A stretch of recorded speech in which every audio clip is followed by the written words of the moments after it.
Hello there, everyone. Thank you for joining us today. My name is Sira, occupational therapist, and I'm from Concierge Home Care, and we're joining you today with the second session of Healthy Mind, Healthy Life. And with me today, I have the lovely Chelsea Bock, occupational therapy assistant, and our beautiful Danielle Hensley, a physical therapy assistant. And what we'll do to start with is give you a short recap of our first session on Healthy Mind, Healthy Life. Chelsea? Yes, so last time we discussed how nutrition and fluid intake really impacts your body and your cognition. It plays into your balance and your sleep at night. Just your overall wellness of the things we intake and put into our bodies. Yes, so important, Chelsea. So important to stay hydrated and to make good food choices so we keep our brain healthy. Yes, and we also discussed exercise and how exercise helps with oxygen to the brain and keeping your brain nice and healthy through moving and getting out daily to do walks. And we also talked about sleep and how sleep helps with healing our brain. That's very important. All of those aspects are so important in keeping our body balanced, because we have to remember that our brain is an organ the same way as our heart and our lungs, and our brain is our computer. It drives our whole day. It drives our body, it drives our muscles, our organs, and it's so important that we treat our brain the same way as we treat our bodies.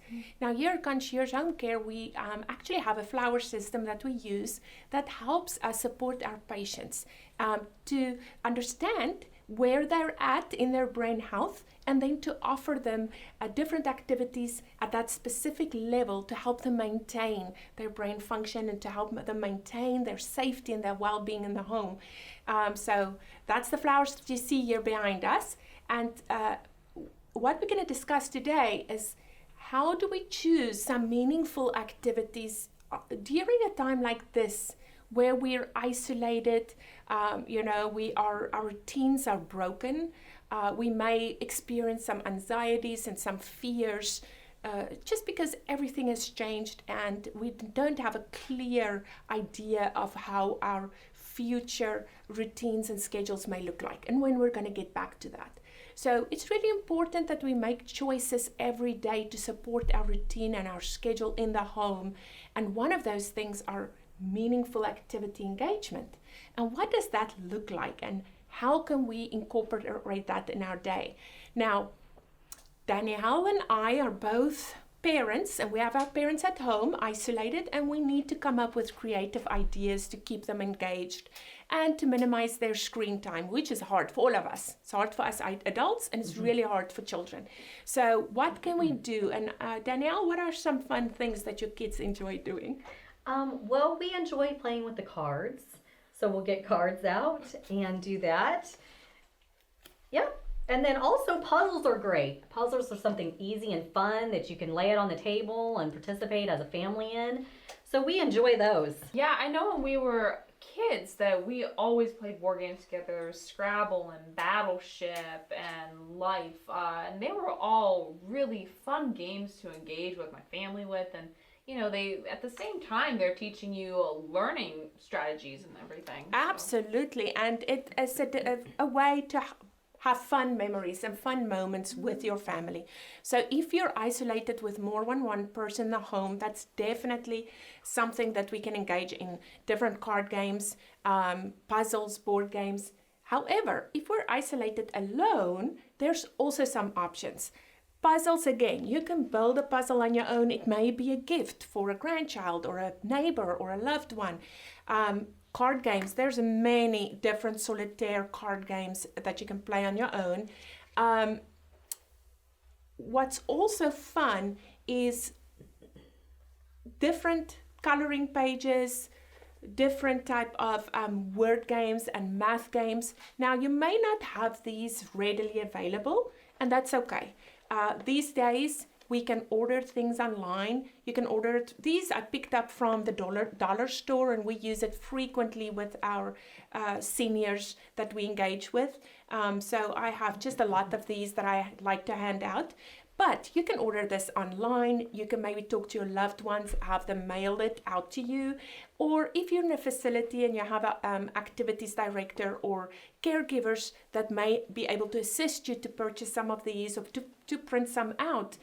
Chelsea has some fun ideas on printing some out. Yeah, so if you're in a facility or even at home, you have a computer and a printer, what you can do is go online and just Google in things like writing prompts. For example, this one is Arbor Day around the world.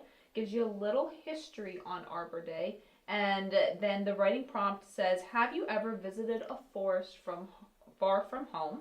Where? What did you think? And then you write about it just to kind of stimulate your memory a little bit. Brings back good memories even. There's other things you can print out, the word searches. There are mazes, crosswords, everything you can get in the books. But if you aren't able to get out and go buy those, these are things you can print from a computer or have somebody in your facility print for you. Also, I'd like to point out that if none of this is available for you and you have a smartphone, you can always go and download apps on your phone that will have all these different things, such as like Words with Friends.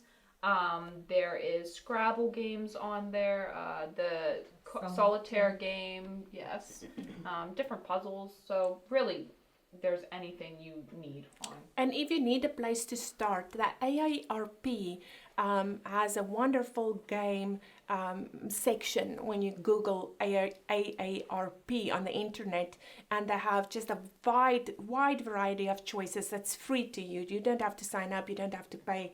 You can access it just from either your smartphone or from your computer.